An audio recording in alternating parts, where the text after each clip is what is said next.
नमस्कार दर्शकों, आप देख रहे हैं अभी न्यूज।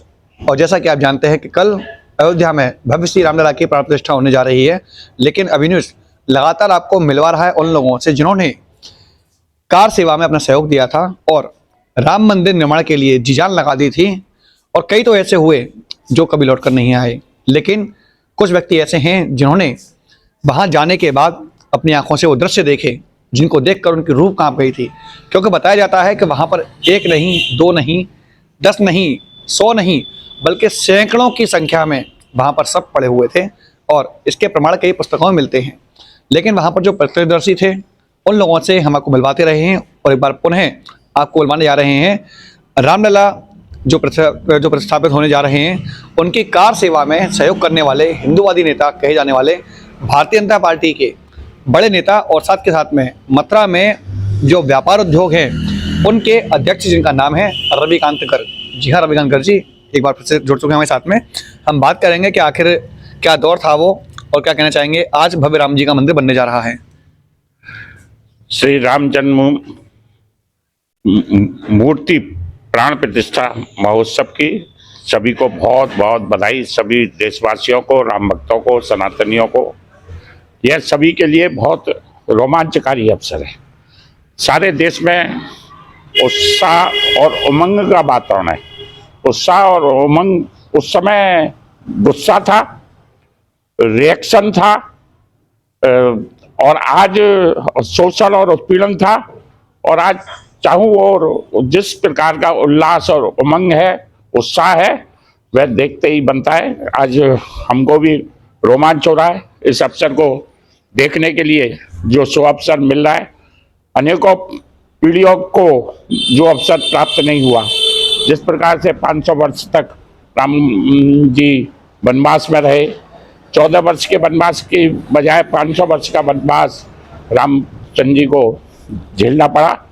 आज उस सब से जो मुक्ति मिल रही है और प्रभु राम जी अपने घर में, अपने महल में, अपने मंदिर में विराजमान हो रहे हैं, उस वह संपूर्ण विश्व के लिए बहुत रोमांचकारी अवसर है। और मैं समझता हूँ कि कल का दिवस सदियों में कभी आने वाला, पीढ़ियों दर पीढ़ियों में कभी आने वाला वह ऐसा दृश्य संपूर्ण विश्व में होने जा रहा है जिसकी कि परिकल्पना नहीं की जा सकती। और वह सब संभव हुआ है सनातनियों के उत्साह और उमंग से, जो प्रधानमंत्री श्री नरेंद्र मोदी जी के नेतृत्व में केंद्र की सरकार बनी और उन्होंने जो सतत प्रयत्न पिछले 10 वर्षों में किए और जिस प्रकार का उनका सकारात्मक सोच रहा, सकारात्मक उनकी भूमिका रही, उसके कारण यह अवसर हम सभी को प्राप्त हुआ है। जी, लगातार देख रहे हैं कि प्रधानमंत्री नरेंद्र मोदी को लोग बधाइयां दे रहे हैं, शुभकामनाएं दे रहे हैं कि उनके नेतृत्व में काम हुआ है। लेकिन ऐसे में आपका ही फोटो कई दिनों से वायरल हो रहा है जिसमें कि आपके साथ में मुरली मनोहर जोशी हैं और साथ में प्रधानमंत्री नरेंद्र मोदी हैं। वो फोटो कब का है और आज के समय क्यों ये लगातार वायरल किया जा रहा है, क्या कारण है उसका? वो एक अवसर था सभी के लिए एक प्रेरणा देने का और देश में जो उत्साह का वातावरण तो था, परंतु कार सेवकों पर जिस प्रकार से उत्तर प्रदेश सरकार ने गोलियां चलाई, तत्कालीन मुख्यमंत्री मुलायम सिंह ने, उनकी सरकार ने कार सेवकों पर जिस प्रकार से गोलियां चलाई और उसके कारण जो लहू बहा, उससे निरुत्साह का वातावरण जो बाजार लोगों में आया, राम भक्तों में आया, सारे देश में उत्पन्न हुआ। उसमें राष्ट्रीय एकता का मंत्र फूंकने के लिए राष्ट्रीय एकता यात्रा श्री डॉक्टर मुरली मनोहर जोशी जी के नेतृत्व में और वर्तमान प्रधानमंत्री श्री नरेंद्र मोदी जी के संयोजक और सानिध्य में जो यात्रा निकाली गई थी, कन्याकुमारी से कश्मीर तक की यात्रा, लाल चौक पर राष्ट्रीय झंडा फहराए जाने की यात्रा, उसमें मुझे सौभाग्य प्राप्त हुआ। कन्याकुमारी से ही साथ चलने का सौभाग्य प्राप्त हुआ और उसी क्रम में मकर संक्रांति के दिन 1992 पर अयोध्या में भगवान राम के पंडाल में बैठे हुए विराजमान राम के दर्शन करने हम लोग गए थे। उसमें मुझे भी रहने का अवसर प्राप्त हुआ। डॉक्टर मुरली मनोहर जोशी जी वर्तमान प्रधानमंत्री श्री नरेंद्र मोदी जी और हम साथ में कुछ अन्य कार्यकर्ता थे। उस समय माननीय प्रधानमंत्री जी ने, मोदी जी ने एक संकल्प लिया था कि हम अब जब दर्शन करने आएंगे, जब पंडाल से, टेंट से प्रभु राम बाहर आएंगे और उनका मंदिर का निर्माण होगा। उस वचन को, उस संकल्प को लेते समय मुझे भी साक्षी बनने का सौभाग्य प्राप्त हुआ, उस समय रहने का सौभाग्य प्राप्त हुआ और उसको पूरा करने का काम माननीय यशस्वी प्रधानमंत्री श्री नरेंद्र मोदी जी ने शिलान्यास के समय किया। और अब उसका उद्घाटन, वो वैसे भी कहते हैं हर चीज का जब शिलान्यास करते हैं तो उद्घाटन भी हम ही करेंगे। ये उनका जो सोच है उसी के वो परिकल्पना और उनकी सोच और उनका संकल्प पूरा हो रहा है। और वह संकल्प पूरे देशवासियों का और सारे हिंदुत्व का और सनातनियों का बन गया। हमने बात की राम भक्ति की, हमने बात की अयोध्या की, अब हम बात करें राजनीति की। तो राजनीति में आपका बड़ा हाथ रहता है मथुरा के अंदर, लेकिन अगर बात की जाए आज के दौर की, कि आज भी कांग्रेस के द्वारा इस आमंत्रण को ठुकरा दिया गया है। बात करूं शंकराचार्यों की, तो उनके द्वारा भी आमंत्रण को ये कहकर ठुकरा दिया गया कि ये अभी ठीक समय नहीं है जब उद्घाटन होने जा रहा है। क्या कहना चाहेंगे, क्योंकि राजनीति में आपका बड़ी सहभागिता रहती है मथुरा में?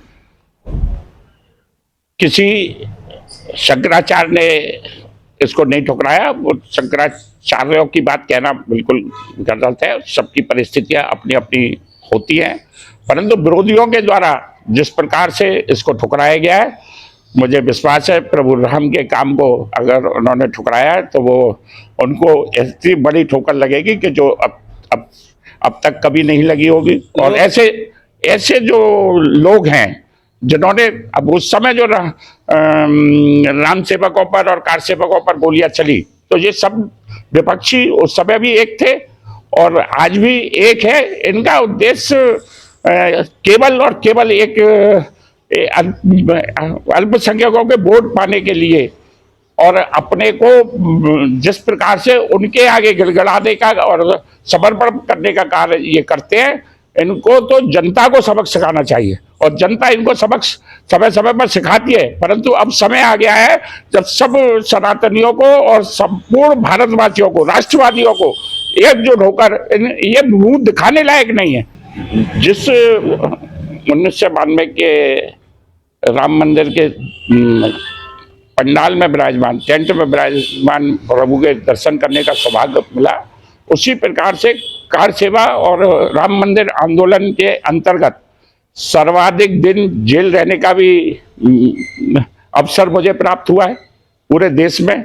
और पूरे देश में सर्वाधिक मुकदमे भी मुझे पर दर्ज हुए हैं। सर्वाधिक कितने दिन की जेल मिली थी आपको? हम सर्वाधिक दिन हमारे माननीय तत्कालीन मुख्यमंत्री श्री कल्याण सिंह जी 34 दिन जेल रहे थे और हम लोग 37 दिन जेल रहे थे। और NSA भी लगी थी, हम भारतीय राष्ट्रीय सुरक्षा अधिनियम में भी हम बंद रहे थे, वो कल्याण सिंह जी पर नहीं लगी थी।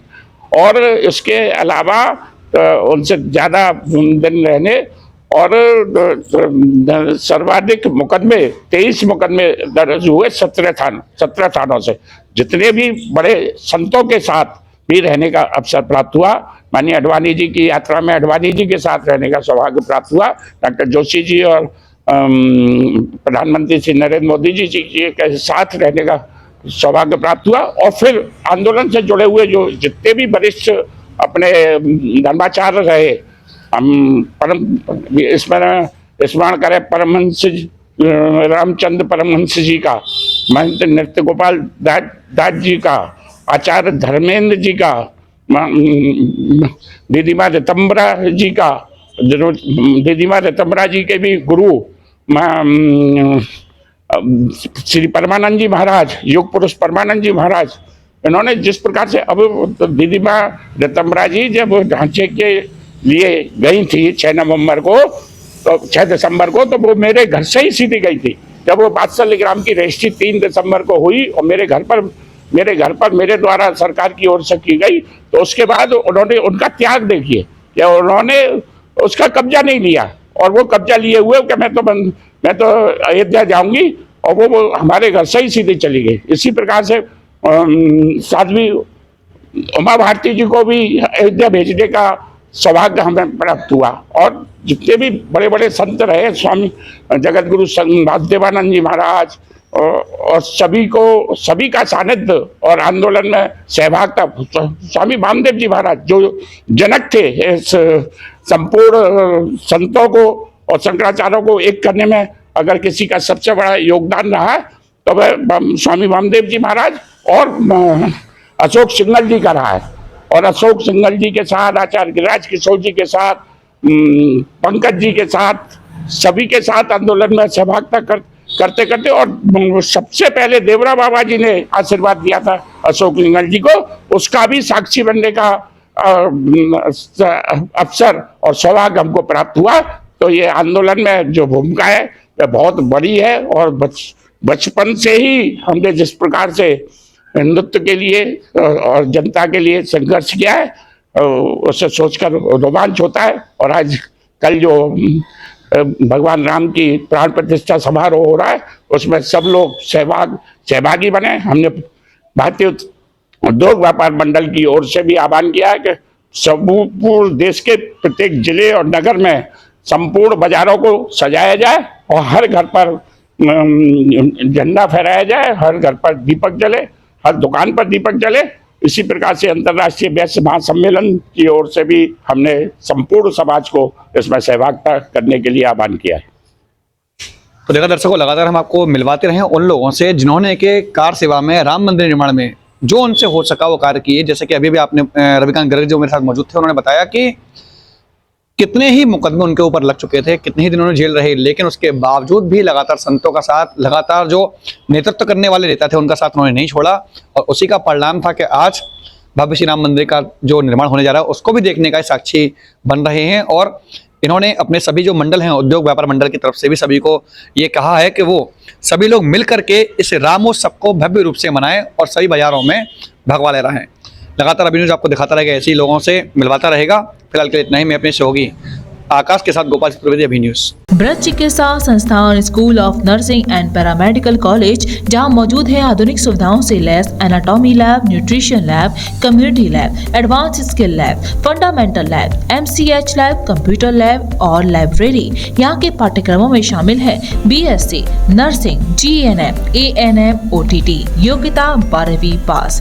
ब्रज चिकित्सा संस्थान मथुरा आपकी सेवा में सदैव तत्पर, जहाँ मिलेंगे आपको जनरल एवं लेप्रोस्कोपी सर्जन डॉक्टर सागर मित्तल, हड्डी एवं जोड़ रोग विशेषज्ञ डॉक्टर सौरभ बंसल, प्रसूति एवं स्त्री रोग विशेषज्ञ डॉक्टर नम्रता सिंह एवं डॉक्टर नेहा गर्ग, नाक कान एवं गला रोग सर्जन डॉक्टर अभिषेक जोशी, सामान्य रोग विशेषज्ञ डॉक्टर कुलदीप गोयल, नवजात शिशु एवं बाल रोग विशेषज्ञ डॉक्टर हिना गुप्ता, प्रसूति एवं स्त्री रोग एवं बाष्पन विशेषज्ञ डॉक्टर एकता थदानी सिंह, दंत एवं मुख रोग विशेषज्ञ डॉक्टर शिल्पी मंगला एवं डॉक्टर दीक्षा अग्रवाल, त्वचा एवं केश रोग विशेषज्ञ डॉक्टर संगीता शर्मा, होम्योपैथिक चिकित्सक डॉक्टर यतीन्द्र कुमार।